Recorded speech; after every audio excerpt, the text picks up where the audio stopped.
It happens all the time. You start out the day with great intentions to study hard for the test you have next week, only to find it's 3 p.m. and you've barely scratched the surface. Every time you sit down to work on something, a ping, ding or dong stops you in your tracks. Distractions are everywhere in the modern world where multitasking has become our default state and is killing our productivity. The good news is we can take back control of our time by eliminating distractions and letting our brains focus on one task at a time.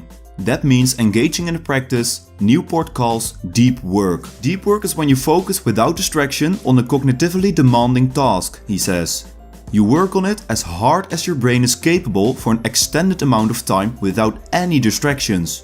Working on something while in deep work mode will produce much better results than working with distracted or fragmented attention, what most of us do every day. Most people don't go 5 or 10 minutes without glancing at their phone or inbox. Engaging in deep work isn't as simple as setting aside a chunk of time to work on something. You have to treat your attention with a lot of respect, like a professional athlete might treat their body, says Newport.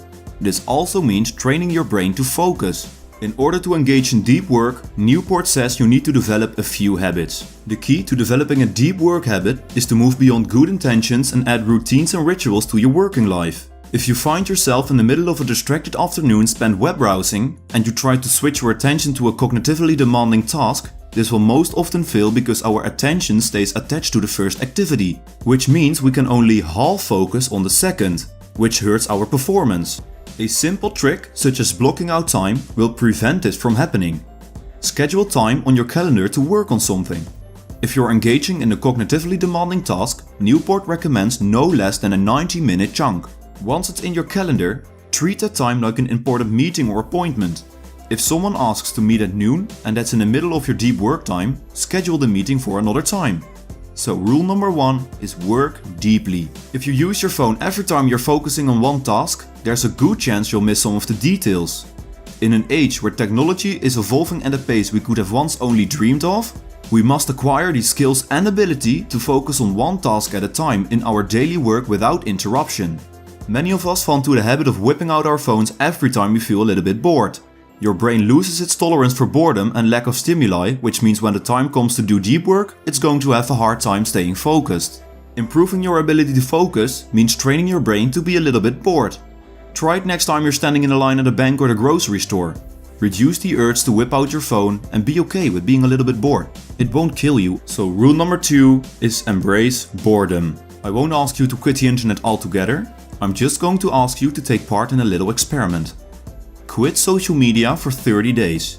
After 30 days of this self-imposed network isolation, ask yourself the following 2 questions about each of the services you temporarily quit. Would the past month have been that much better with social media in my life? And number 2, did anyone care that I stopped using it? This is a big one. I mostly ignored all social media for 30 days, and when I began to feel more focused and calm, and frankly happier, I kept it going. I don't do Facebook or Twitter, and my social media is limited to a few check-ins and photo posts on Instagram now. I don't scroll anymore, and I'm amazed looking back how much time was devoted to that in small chunks. It adds up quickly. If you don't feel comfortable quitting all social media channels, then start with one, and I suggest start with Facebook.